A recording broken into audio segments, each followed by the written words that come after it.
Nothing much. No?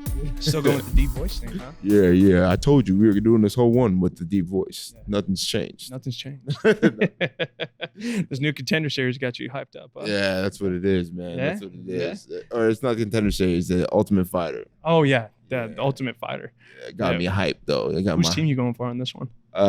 Man, I don't want to throw that out to the people. No? Ooh, okay. I don't know. I don't really know, but I like Chandler, man. I like Chandler. I like McGregor too. But yeah, I like Chandler.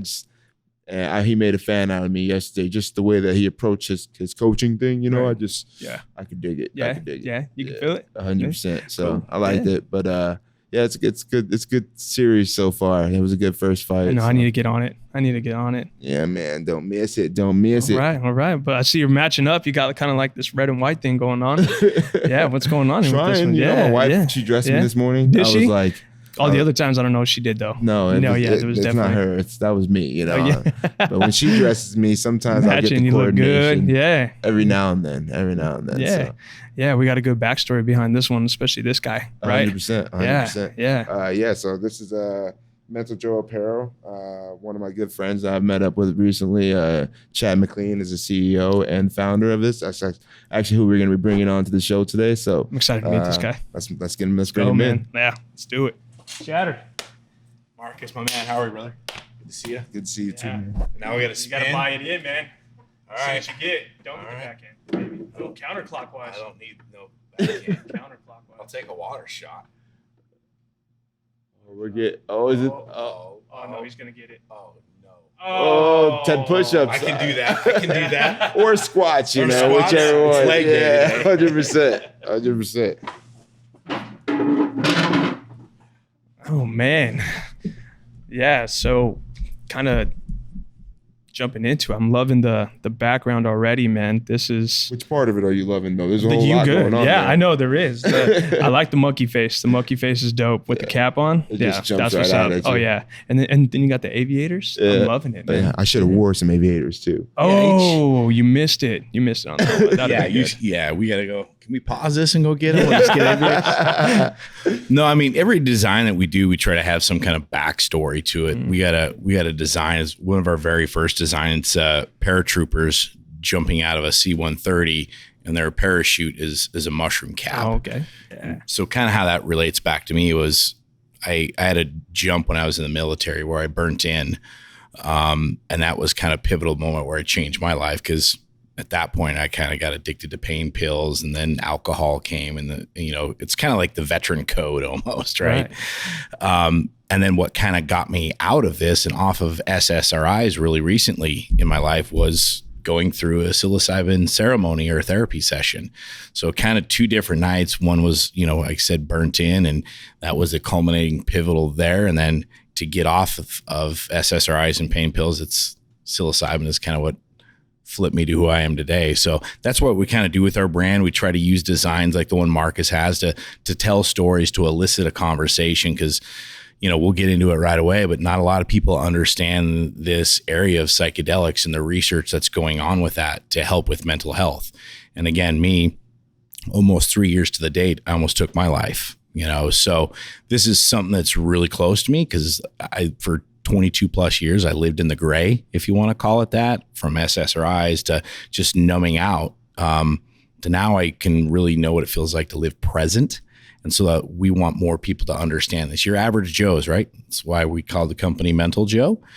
G.I. Joe, we all grew up with G.I. Joe, so we all know that. But we also, there's a lot of average Joes out there that just don't know that there's other options for mental health. And we want to be able to relate to those people and let them know, like, you don't have to live in this weird gray area of depression and anxiety and, that 9 to 5 you hate. You know? And then being able to talk about it too. 100%. I think, bringing up the conversation. I love that you elicit the conversation. That was kind of one of the first things that kind of got me going, It was just, why are we afraid to talk about it? Why is there this stigma around not talking about it? Like, let's get to the bottom of this. Let's figure out whether or not this is something that's beneficial for you or not. And it doesn't have to be the same thing for everybody, but nothing is. Pharmaceutical drugs aren't the same for each one of us if you even look at it. No. What pharmaceutical drugs can they give you and me that's going to react the same way I for us? Completely agree. And I think that's brilliant. Going behind kind of like your backstory, you present a shirt, there's many different meanings to it. It can be just like on the hat, like you said, it's brilliant.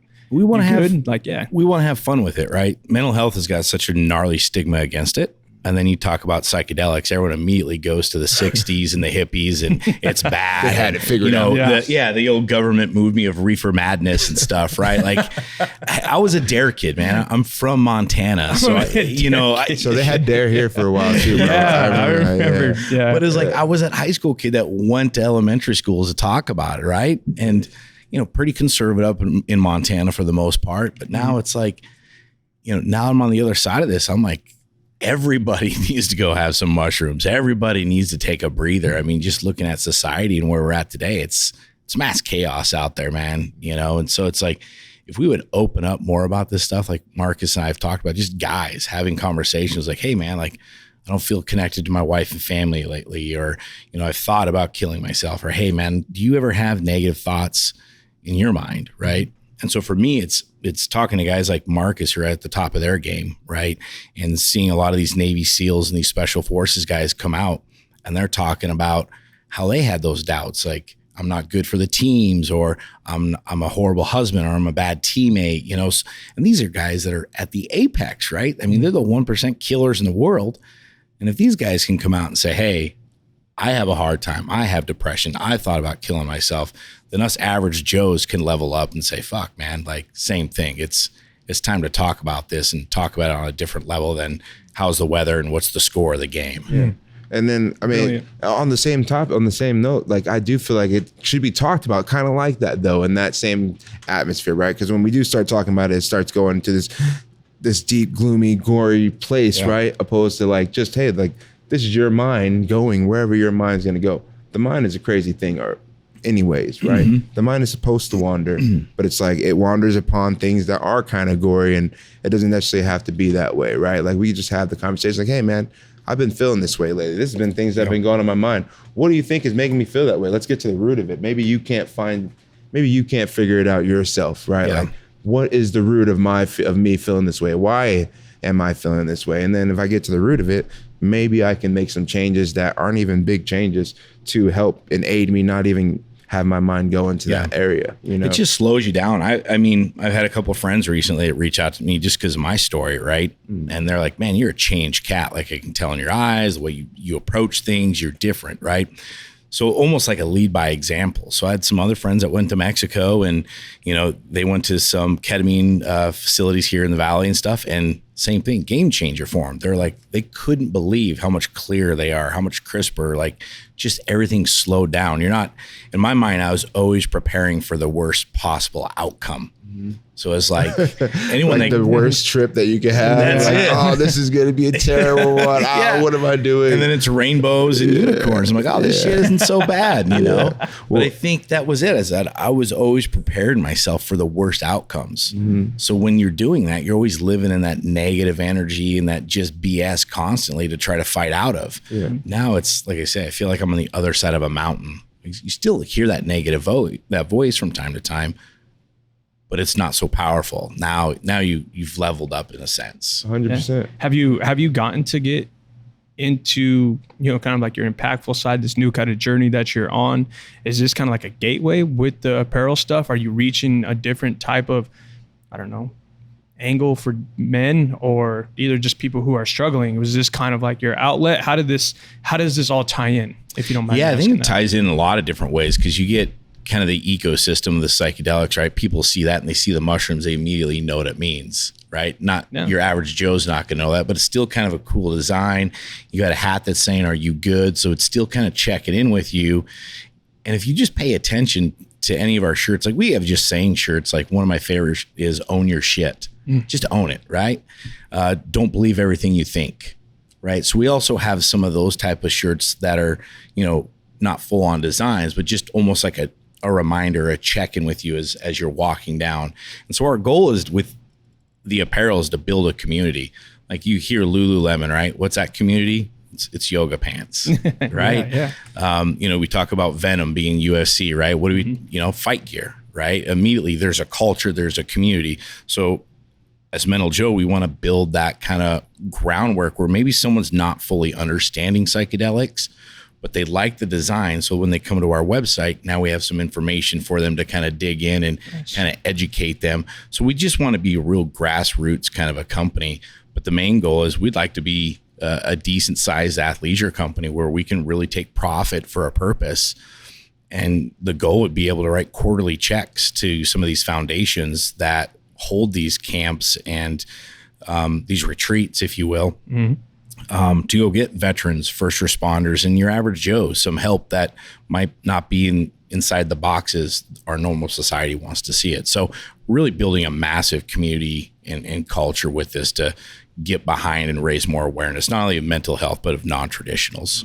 So that's brilliant. When you say, like going back to like how you were raised and like coming back from Montana and everything, like the culture that you were raised in is basically completely against psychedelics, completely against finding help those ways. And like, what's the word you use? Conservative, right? Yep. So what do you think was the first thing that kind of broke you out of that type of thinking? What was your first experience coming out of the military that got you thinking, maybe this is something I really want to attack, something that could have helped me?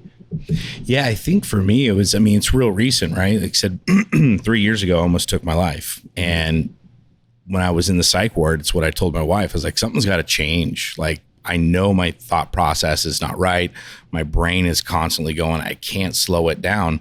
And so she went and researched ketamine.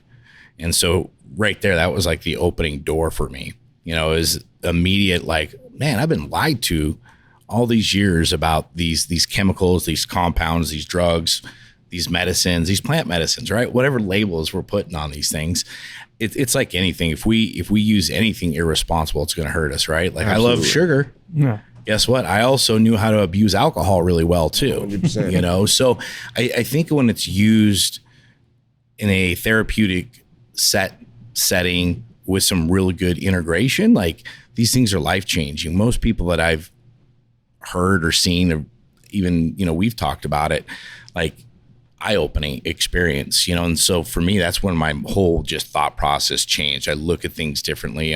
I'm softer. Now I look at people and instead of like, essentially like, what's wrong with you? God, you're a dick. Mm-hmm. It's more like, what happened to you? Nice. Like, there's a reason that individual's acting the way they are. They just don't know it yet, or they're being so protected. Like that was my big thing. I was a bar fighter in Montana, right? Had to still portray to being the tough guy because I came out of the Army and yada, yada, yada, right? So, well, that's not who I am. It's not who I want to be, but it was the role I thought I had to play to survive. Fair enough. Yeah. So curious, where did this come from that you wanted to start designing and start putting it out there into the public, kind of maybe like sharing your experience and kind of like opening that gateway up for other people? Yeah. Where did that come from? It's so weird, man. Because this does go with a little bit of the woo-woo of the culture, I'm going to say. Mm-hmm. But during about my 7th ketamine, I say it's either my 6th, 7th, or 8th ketamine session, things kind of really started opening up. And we had a really cool logo. So our logo is a soldier with cross rifles, and he's sitting in the lotus pose with the Zen circle around him, right? Okay. That's our logo. And that really started with a modality called TRE, which is called tension trauma release exercises.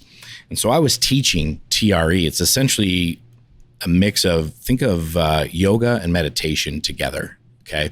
So it's a body work we go through. Your body starts to tremor, right? Which releases the stress and trauma that we carry in our psoas muscle. So we had this really cool logo. I didn't know what to do with it. COVID hit. I couldn't do TRE sessions. So we were kind of at a standstill. I'm going through all my mental health stuff. And like I said, roughly that 6 to 8 ketamine session, was clear as day. It was like, go start an apparel company that talks about mental health, but of the non-traditional sense. It was about as clear as I could get. And so a couple of days have passed, and it kept kind of coming back to me. And I told my wife, I was like, I think we need to start an apparel company. And she's like, well, people love the logo. They love the catchphrase, which is conquer the battle within. And they're like, we got to do something with it. So, just over a year ago, I got laid off from corporate America. I was doing real estate. And we just kind of looked at each other and said, all right, game time, we're jumping in. So we launched Mental Joe a year ago, kind of instead of the TRE is still a function of it, but now it's really Mental Joe Apparel. And so the logo is what we first launched. And then from there, I've always kind of been creative, but I never knew how to put it down or really bring it all together.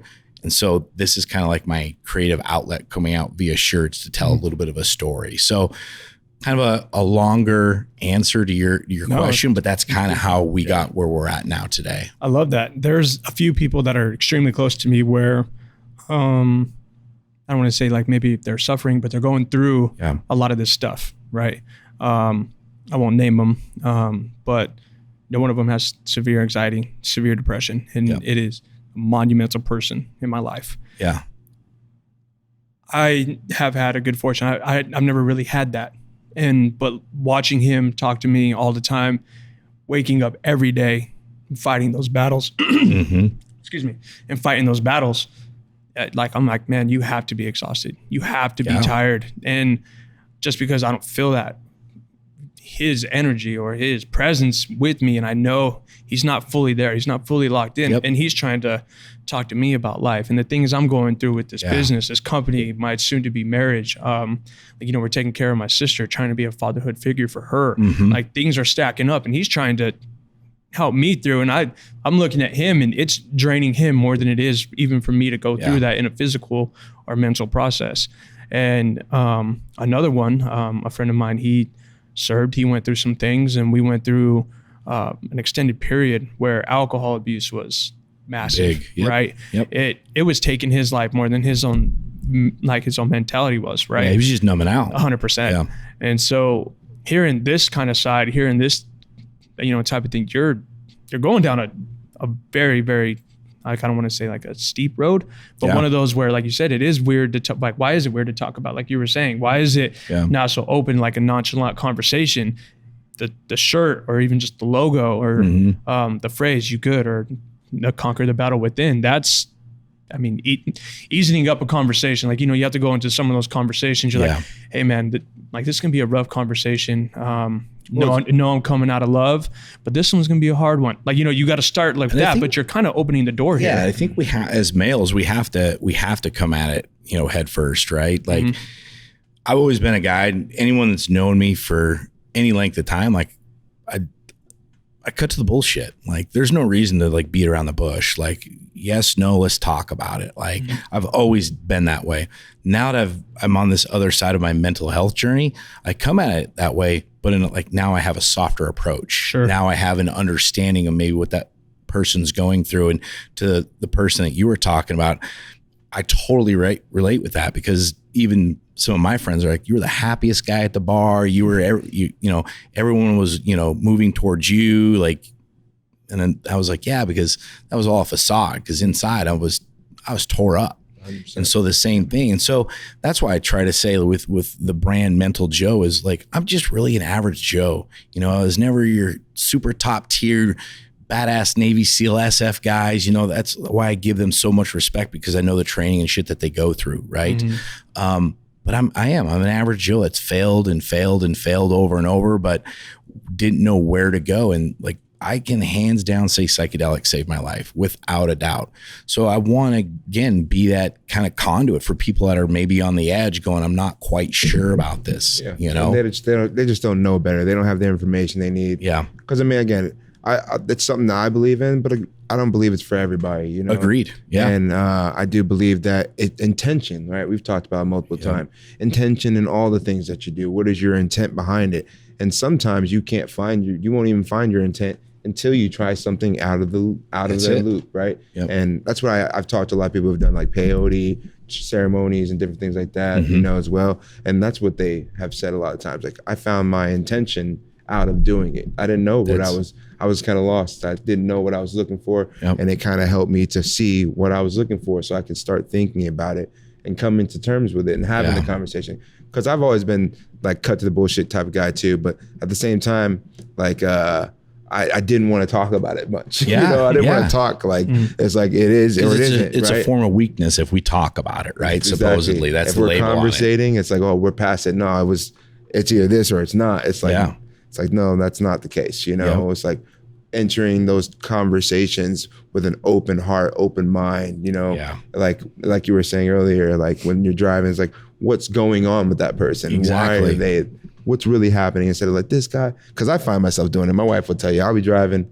and I would go off and I would just talk crazy about the person next to us. And then she'll be like, what is wrong with you? I'm like, I don't know, because the next road rage, baby. The next thought in my mind is like, I wonder if they have something that they really have going on today. Like maybe they're just not paying attention. Like, like they could be having a tough day today. And here I am, they barely cut me off and I'm just heated. But see, that's the cool side about this though. It shows how human you are, right? Because you're in touch with all that stuff, but still we live in this reality. And this reality is crazy, and there's things that are going to trigger us. Even like there's stuff to this day. Like I had a friend mouthing off to me. I was like, hey, don't think that just because I took some plant medicine, I still won't punch you in the throat. Like, stop being an asshole. I might not punch you in the throat. But I might punch you in the throat. Yeah, exactly. I've been pretty good about not doing this. But try not to, but you're hitting a 10 with me right now. You're making me want to go do a session right now. That could be a good one. I'm more thoughtful of this right now. That's it. If people don't realize that there's these medicines out here to get them out of the crud, and that's why I want to talk to High Heaven about it. One, I mean, real good example, knowing that we're hitting our target audience, if you want to call it that, was I went up to Santa Barbara to go talk at a club out there called District 216. And so they're all about educating in this space, right? So the flyer was out there. A gentleman came up to me afterwards and just said, hey man, I just want to let you know, like, I purposely came to this talk to see you. And I was like, why me? I'm like, I'm just some Joe Blow, dude. Like, why? And he said, well, if I'm being honest, he goes, there's a lot of weird woo-woo stuff in this ecosystem, the psychedelic. And he goes, you're a really normal dude.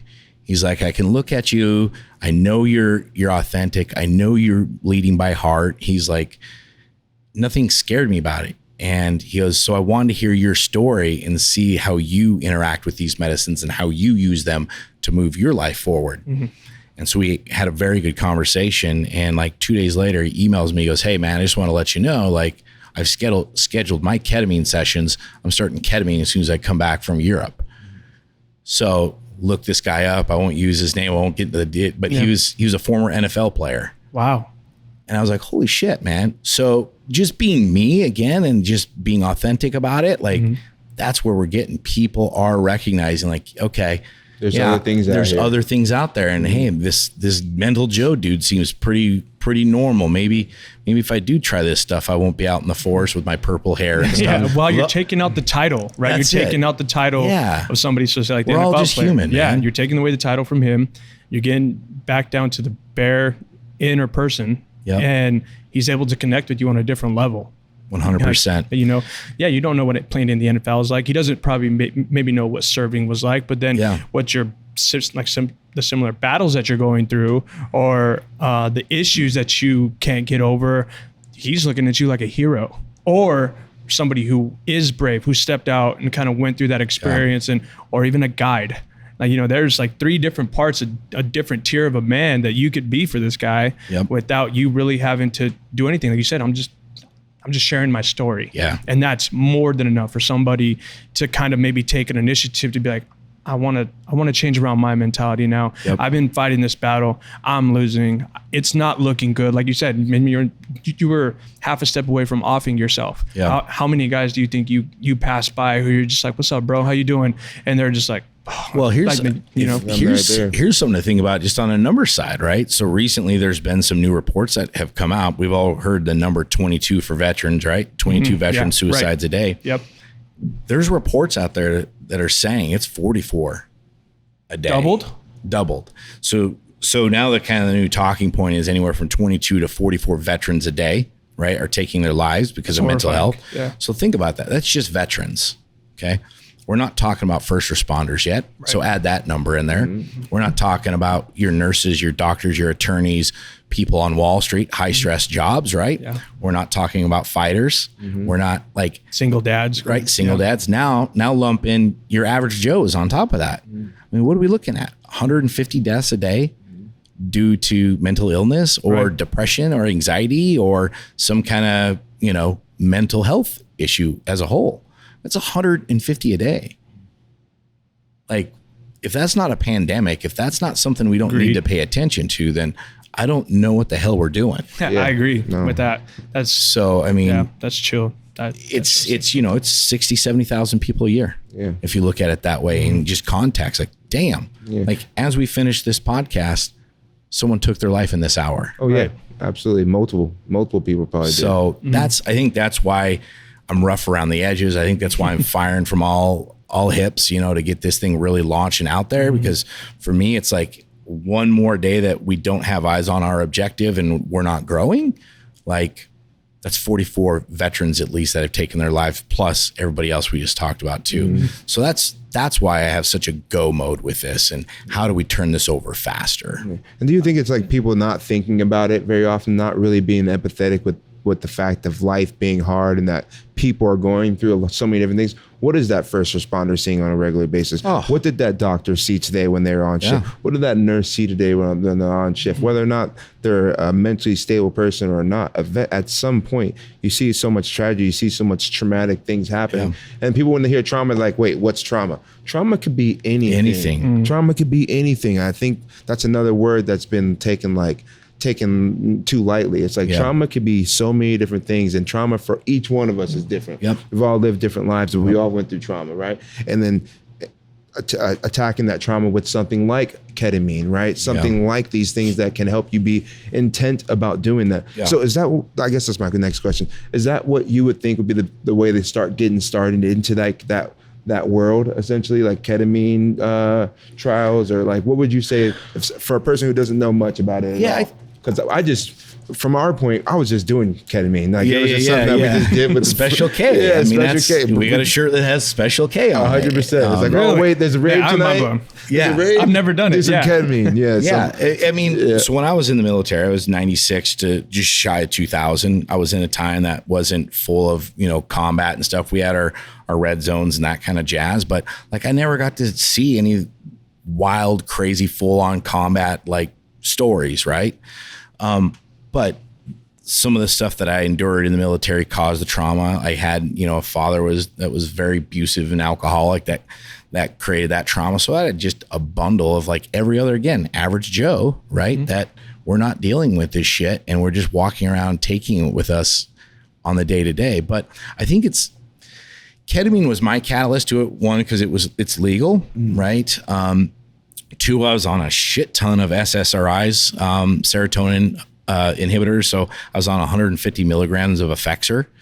And so a lot of, I don't like to use the word shaman or, you know, maybe a medicine person or a space holder or someone who's familiar with these. A lot of them don't want to take, you know, people that are on a lot of medication, right? Because there's different interactions. So I think it's different for each person. Again, ketamine was my catalyst just because, right? I was conservative. I'm staying in the box. Like, it's legal. I can go do this. I can get help. And it helped me wean off my SSRIs. But I think if you have someone, you know, we'll talk about magic mushrooms, right? Psilocybin, for instance, it's very good at depression, anxiety, and people that, you know, alcohol essentially.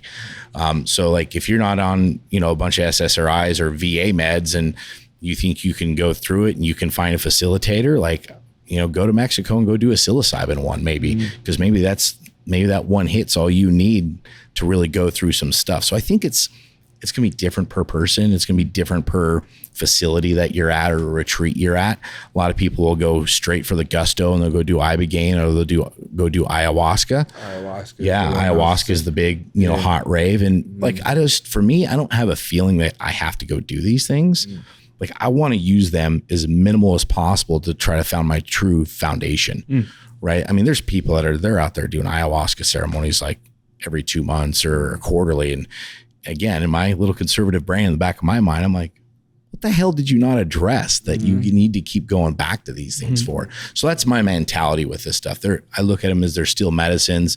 Yes, do people use them? And I have recreationally at times 100%. I'm not, like I said, I just don't drink anymore. I don't have the taste that I used to for it. So again, another long-winded answer, but I think it just kind of what talks to you, what makes you feel comfortable, I guess. And what can you use at certain times that make you feel that way, that you don't have to abuse, right? Because all these things are all put here for a reason, right? 100%. Every single thing, even sugar was put here for a reason, right? It's like all these things were put on there for us to utilize them as they're supposed to be used. And that's everything across the board.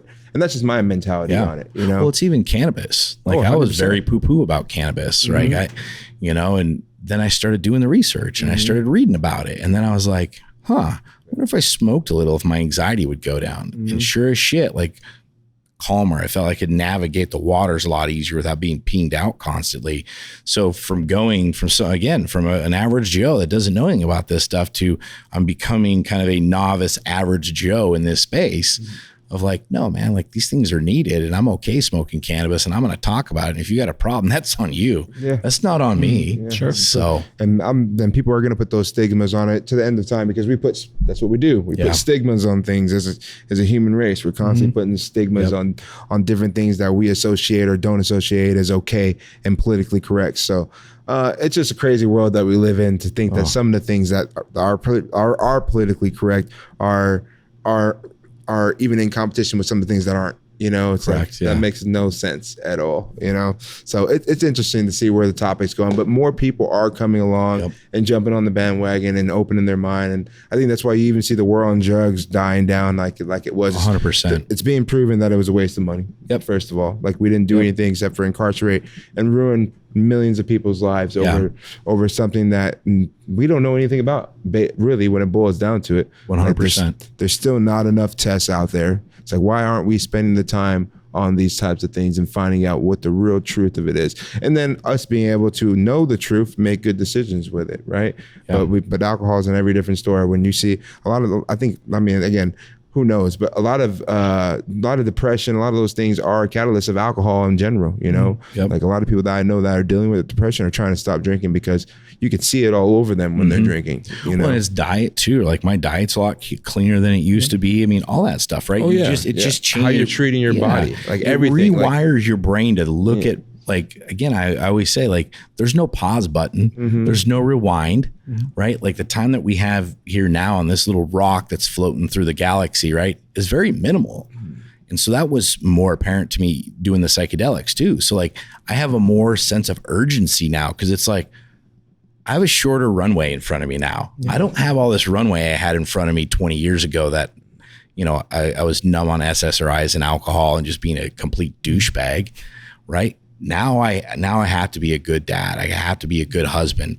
And how have I gotten there? And how do I lead by example to let others know, like, hey, over here, man, like look at these psychedelics. It'll help you get through your shit. Trust me. Like you just got to give it a chance. And that's what we're hoping to do with the brand. Is just bring this to more of a mainstream topic. Well, I think I want to reward your progressional steps, right? You're saying you're not just jumping all in, like you said, going to ayahuasca. It's almost sounding like you're taking responsibility, taking control of what was wrong. Yeah.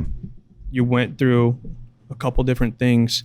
And like you said, you went through sessions, you're going through different growing seasons. And now you're heading to another one where you're becoming, a little bit of that average Joe icon, right? And you're not prescribing it in the way for people to be like, oh yeah, you need to jump. But like you're saying, do what is good, like for you in small doses, see what fits you best and see what can help you out the most. And you're kind of like, here's what I've done, like taking pieces, here's what this has done. Like, you're not like going out there and being like whoa, like, and I think it's face thing.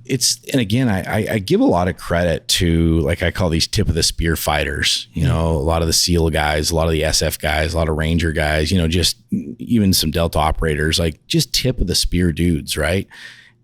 Imagine the shit that they went through in their training. And I think that's why you're seeing a really good resurgence of the psychedelic stuff, because now you have a lot of backing, right? We all love our veterans. We all love our first responders, right? They essentially give their government or their municipalities a blank check, right? Hey, I'm going to come save you. I'm going to go fight for our country, right? Like, so I think when you have these gentlemen and these women coming out that are top of the spear talking about this stuff, it almost makes you kind of pause and go, well, why don't we support this?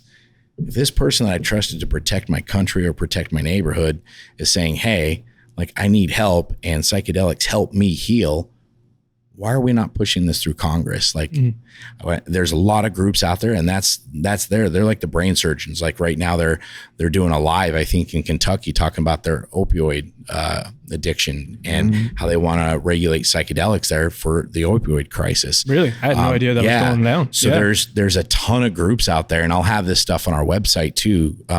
that you can go to and understand these groups that are fighting for these stuffs on Capitol Hill to try to get passed and stuff. So it's really kind of cool. There's a real strong community, and that veteran community is really kind of putting this on its back, I feel, to try to push this forward, because we're seeing how it's healing.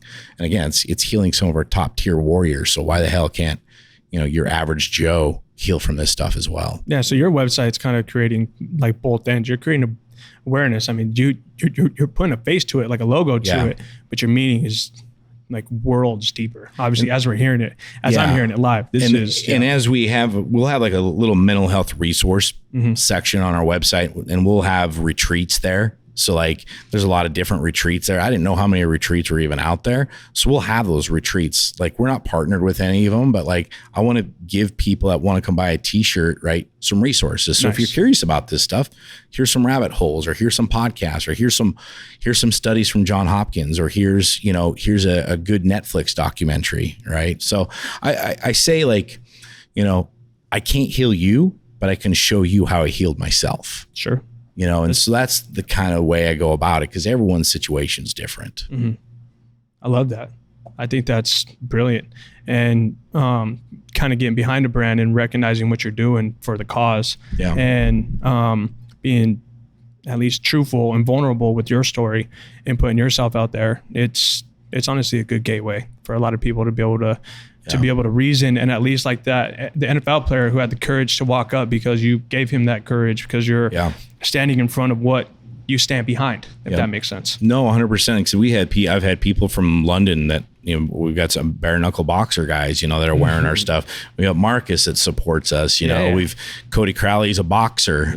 He's supporting us. So it's really kind of cool in the short amount of time. Like we're in this veteran first responder kind of area, but we're really getting shoved into the fight game, which is kind of cool. So we're looking at like rash guards that are going to be made in America that'll have our designs on it. So like guys like Marcus that love our brand, he can do it while he's punching people in the face. Yeah, that sounds like fun. Sounds like fun. I'll be punching people in the face today, actually. Yeah. And then you can use it. Hey man, you good? After it's good. Hey, we punch each other. But I'm just going to check in with you too. No, we don't. No knocking teammates out. We stay away from that as much as possible. I want to switch gears. How did you two come across each other? How did your paths cross? So someone that you might know, Robbie Seiss. Oh, hey, he's the one that actually introduced us together. And I saw that he did Cody Crowley's fight apparel, I guess you'd say. Like he did his fight apparel and the sweatshirt and everything, and I was already kind of peeping that on Instagram. I was like, man, that's legit. And then like all the 7 chakras lined up, and I was like vibing with all that, so that I saw that too. And then we ended up getting linked up and talking, and started learning more about mental Joe and like what he was doing with the brand and what the message and mission was behind it. A lot of it like resonated with me, and then that's kind of how everything formed. We've been talking ever since and collabing on a couple of different things, and I'm super excited and happy that I did get to meet him and that we are able to talk and kind of go through these things, because again, like almost a lot of different backgrounds, right? But a lot of the same type of trauma, same type of working through certain things, that I can talk to him about, and then kind of rekindle and question myself on, and go back and have thoughts of my own on. So it's been real cool. So we've been able to form a relationship throughout that for the most part. Yeah, and what's crazy about that with Rob too is like when we first launched Mental Joe, like my wife kind of put out there on Facebook, hey, we're looking for models because we're just going to go do some photo stuff. And it was funny. It was Rob's wife actually pinged my wife, said, hey, we're interested. We'd help you out. And then it never came to fruition because we found a way that we could do it cheaper. And then like a year later, Cody and I connected just, via DM and on Instagram and become pretty good buddies. And then I guess Cody talked to Rob and was like, hey, like do you know this Mental Joe guy? And then Rob went to his wife and was like, don't we know this Mental Joe guy? And then we find out we live like not even 10 minutes from Rob and Christy. Oh, nice. Yeah. So it's just kind of weird. Like I pay attention more to the connectivity of stuff in this ecosystem. We call it mycelium, right? So it's like I see like the mycelium kind of working and making all these different connections. So it's really wild, man, how it's all kind of come together. Is the mycelium like all like the fungus network? Is that what that is? Okay, yeah, I peeped that a little bit. Going back to your wife and everything, man, you're gonna have to show the people those shoes, man. Show them what you're rocking over here. I was peeping these right through the door, man. What is going on here? Check these things out, bro. Yeah, this is a company called Kane, and so they're probably going to hate me for saying this, but like, I guess you'd almost say like a very sporty croc. And they just released this psychedelic one. So my wife, I've been running a lot lately, and I was like, I need some good recovery shoes. Yeah, these are sick. I know Kane makes them. So a lot of Major League Baseball players, NFL guys wear them. And so they just launched this one, and the wife kind of surprised me for our anniversary. So yeah, these are Kane's, man. So I'm definitely gonna have to get a pair of those. Those are funkadelic, especially when I wear that. Especially when I wear the rash guard set that you guys rocking have. this. Maybe get some guys on the Cane train at the gym and stuff. They'd be like, man, this guy just went trippy out of nowhere. What happened? I'm like, no, I've always been trippy. You know, I just got some cool gear now. Dude, I wore these shoes at a resort this weekend. And I was stopped probably every 10 minutes. What are those, man? What are these? I'm like, they're recovery shoes, man. They're super comfortable. Just tell everybody they're Yeezys just because. Yeah, these are Yeezys. Yeah, they're Yeezys. You don't want them. You know, stay away from them. But no, man, they're Canes, man. They're super comfortable. Canes. Those are sick. Yeah, I'm definitely gonna have to go cop me a pair or two. That's it. Yeah. Maybe we'll just reach out to Canes. Be like, hey, man. Yeah. Shout out to Canes, you heard. size 11 and a half, 12. There we go. You know, 10, done. 10 extra wide if you can. I'll send you the address. I'll send you the address. That sounds good. Let's talk about this.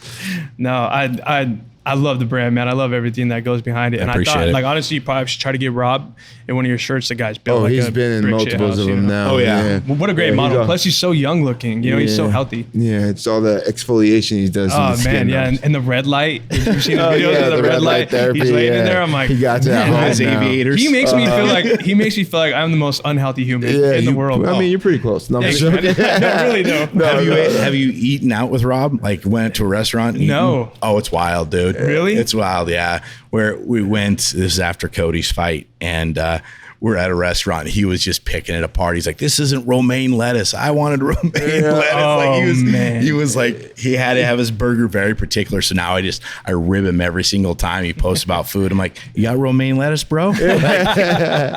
No, that's definitely Rob. He's very particular, man. If you look at his meals too, I mean, you can see that. Dude, his food is fire, man. Yeah, it's crazy. You gotta make some crazy dishes. Oh, well, 100%. You gotta have like a dinner at his house. I remember like inviting ourselves. Rob, you are now hosting dinner for us. Let's go for a Mental Joe dinner. The Mental Joe Summit. Yeah, there we go. Brett's taking care of breakfast though, right? Biscuits and gravy. But that's not on the house trade though. No, Rob will pick me apart for that one. How many weeks do we got into the next? Man, Rob, You eat my biscuits and gravy tomorrow. You'll be working them off for the next 8 weeks. Yeah, you're right. My bad. I throw down on those. I have to go with a good 2-day fast after that, huh? All the bacon grease. It's worth it. Let's go. You had me at bacon grease. All right, we gotta stop talking about the biscuits and gravy. Now people are gonna be asking for it. I'll be making dinner for everybody. You're gonna have to do it out of here, out of the kitchen, dude. Oh man. Select invite only biscuit gravy Saturdays. You never know. It might be an elevated taproom exclusive. I like We'll see what happens. Let's do it. Yeah. Let's go. So we were talking to you have a convention coming up in Colorado. You said you're gonna be doing that. You want to shout that out? Yeah. So it's MAPS. It's Multiple Disciplinary Association of Psychedelic Studies. So the founder of that is Rick Doblin. Wow. And they've been doing psychedelic research for over 35 years, I think. And so a lot of the studies and independent things that they do are studies they're using for protocols and, things of that nature. I think also they're using some of their studies for, these cases that they're trying to make in Capitol Hill and like in Kentucky today. Right. So there's supposed to be 10,000 people in attendance. We're going to have a booth up there. Oh. I'm leaving Arizona like June 17th. We're driving up to Denver, setting up our booths, selling our swag. Everybody in this ecosystem will be there. Aaron Rodgers will actually be there as well. From the Green Bay Packers. Oh, yeah. He was talking about that. Now he's not Packer anymore. So we can't go there anymore. But yeah, Aaron Rodgers will be up there. Aubrey Marcus will be up there. You've got Paul Stamets. that'll be up there. Rick Dahl. I mean, everybody's going to be up there. Dennis McKenna is going to be there. Deepak Chopra is going to be up there speaking as well, along with a lot of, well-respected doctors and, space holders or medicine folk, if you want to call them that. But it's going to be fun, man. It's going to be a long week, but it's June 19th through the 23rd up in Denver, Colorado. And it's essentially a huge education, a huge just, hey, let's all get together as a community and how do we, essentially still get louder and louder with, how psychedelics should be used in a true setting for therapy now. That probably helps a lot of people too. You go ahead. Sorry, no. Is there going to be like the speaking on it? Is it like a convention where you're still going to be educated? Yeah, there's going to be education on the front side of it, kind of continuing education for folks that hold space for like MDMA or ayahuasca, and they really learn the medicines right down to the nitty gritty of it all. And then your convention kicks off on Wednesday. So that's when your speakers like an Aaron Rodgers or a Deepak or someone like that will speak, and you'll go listen to them and about their experience and how they've utilized it within their lives. And then you just have a huge convention floor where I think there's over 200 booths. Wow. Is there going to be a live for this? Like, do you know? I think there might be a live feed. I'm not 100% sure, but knowing Maps, I would assume they would probably try to have something for that. Well, that's interesting. I mean, especially if it's that big. I mean, I've never heard about it. And how often does something like this go down? So I think they've always kind of done it, but after the whole COVID run, I think this is like their first big swing at it again. From what I understand, this is the largest psychedelic conference in the world. And then I think there's chatter to essentially have it every single year. Kind of heard that maybe Vegas might be the next spot for that. So for me, I'm pumped because it's close. It's a 4-hour truck drive as opposed 12, to hauling stuff up through a mountaintop, So, but yeah, I'm stoked for it because I'm like I said, at the end of the day, I'm still a novice in this stuff. Like I don't know everything. You're not going to know everything. And I want to be able to understand this stuff right down to the root of it. So like if that average Joe comes and asks, I can explain it in a means that's not so over your head, if that makes sense. Yeah, sure. Absolutely. And then, so the science part of it, that's my biggest interest. You love that. On it. Yeah. Like I want to get down because once you know the workings of things, that kind of gives you a catalyst to be able to utilize it the better, right? Yeah. But that was my biggest worry about it. Just being honest, for me growing up and seeing things was always like, what is this going to do to me? Can I die from this? How can I die from this? Like, what do I have to do wrong to die from this? Like that was always my thought process on it, Yeah. So just getting down to the nitty gritty on the science behind it. What is this doing to my, what is this fungus or what is this product doing to my body? How is it doing it? What should I be taking? Like dosage, even in the cannabis space, right? Like I can go take 100, 200 milligram brownie and get smacked. Yeah. Or I can start dosing at 10 milligrams, that is one dose, up to a point that's sustainable and to be where I want to be, and go through a regular day. Or I can just take the 200 and just be gone for the rest of the day, So it's like, I want to learn those things behind it. How does this affect your body? So for me, that's what excites me. So they teach you that first. So they're gonna have people come on, speak about the science behind it first, and then they'll bring people on who are figures that have done great things in life. Advocates, if you want to, of the space, and then they just talk about their experience and what they've done and when they, kind of their experience of it all. Kind of gets you into it. And then they also have the convention where they have all these different booths and people that can aid in different information, essentially. Everything from like ketamine clinics to apparel to people that are integration specialists, like everything you can think about, any kind of component that fits within this ecosystem is going to be there.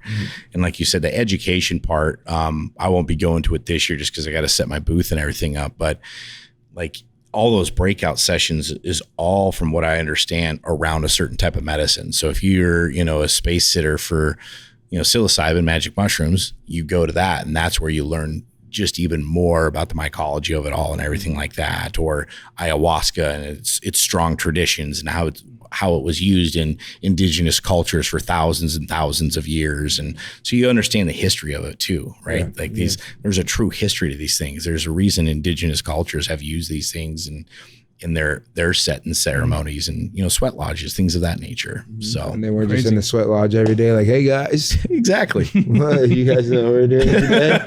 They got to eat. They're hunting, man. You know what I mean? But for sure. But same thing. They knew back then that they had to talk about this. And that's why you saw communities built around peyote and things of that nature. So it's true. Yeah, no, 100%. And I mean, like I said, I've never dipped into that world. Yeah.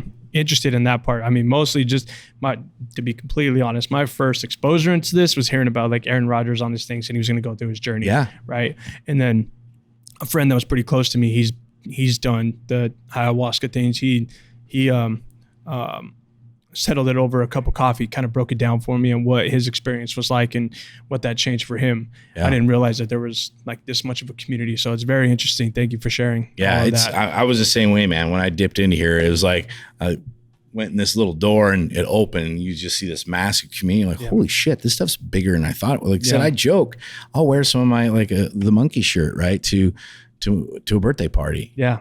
And how many parents come up and say, hey, I've been microdosing for 2 years, or hey, I went to Peru last summer and it changed my life, or I went to Mexico and did an ibogaine ceremony. Like, it's out there and people want to talk about it, but they feel weird talking about it because there's such a stigma.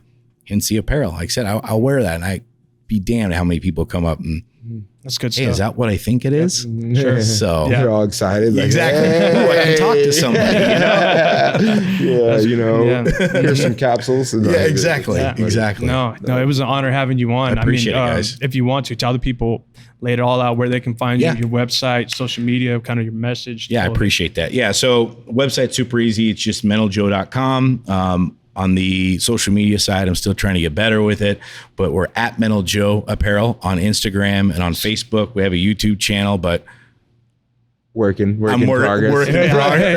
It's a lot of work, man. Yeah. So I mean, same thing, right? I'm the CEO. I'm the social media guy. My wife does probably 100% of it now, but it's like, I mean, you're wearing every hat from the design guy to finding the right manufacturers. So so some of the social media hasn't been real good, but we're getting there. But yeah, at Mental Joe Apparel for Facebook and Instagram, and then our website's just mentaljoe.com. I love it. Yeah, so Maniac McGee. And the TikTok, no, I was saying go check them out. I'm so sorry. Yeah. No, I just said Maniac McGee. That's where you can find me on social media. Then I'm at Brett Anthony M, and anything with Elevated. Let's go. Appreciate you guys. Perfect. Thank you. And then push-ups. Push-ups. Yeah, push-ups. Man. I'm doing them right now. I'm sorry. Whoa. Or squats. Or squats. I'm doing squats leg day for me. I need squats. Yeah, it's leg day. You gotta ass to grass parallel. Okay. Yeah, we gotta make sure Marcus, you got him on that. Do I need you gotta count it for me? Yeah, for sure. He does it like he's a good spotter. Yeah, that's what they have told me that. They have told me that. I'll make sure you don't fall. So. Perfect. Good on y'all. Thank you.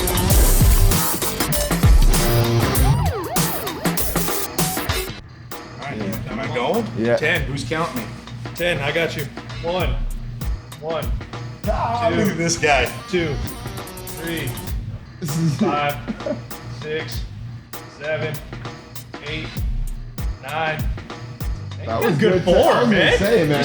For an old man, bro. Good knees. Good knees. Sure. Jeez. God, look at me. I know. Yeah.